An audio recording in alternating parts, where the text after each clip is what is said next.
നൂറ്റാണ്ടുകളായി ഈജിപ്തിലെ പിരമിഡുകൾ നിഗൂഢതയുടെയും പ്രതിഭയുടെയും പ്രതീകങ്ങളായി നിലകൊള്ളുന്നു. എങ്ങനെയാണ് അവ ഇത്രയും കൃത്യതയോടെ നിർമ്മിച്ചത്?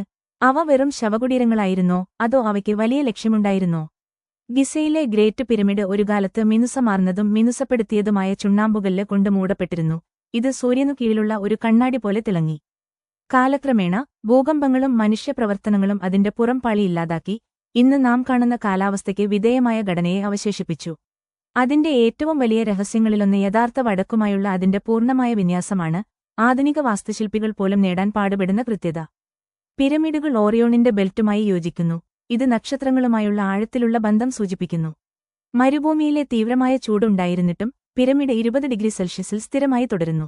ഇതിന്റെ നിർമ്മാണം മറ്റൊരു പസിലാണ്. ദശലക്ഷക്കണക്കിന് കൂറ്റൻ ശിലാഫലകങ്ങൾ ആധുനിക സാങ്കേതികവിദ്യയില്ലാതെ കൊണ്ടുപോയി അടുക്കി വച്ചിരുന്നു. സമീപകാല സ്കാനുകളിൽ ആയിരക്കണക്കിന് വർഷങ്ങളായി സ്പർശിക്കപ്പെടാത്ത ഒരു മറഞ്ഞിരിക്കുന്ന അറ കണ്ടെത്തി.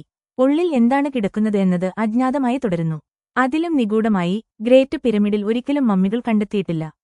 പിരമിഡുകൾ വിശദീകരണത്തെ ധിക്കരിക്കുന്നത് തുടരുന്നു. അവ ശവകുടീരങ്ങളോ ഊർജ്ജ സ്രോതസ്സുകളോ അതോ നമ്മുടെ ധാരണയ്ക്ക് അതീതമായ മറ്റെന്തെങ്കിലുമോ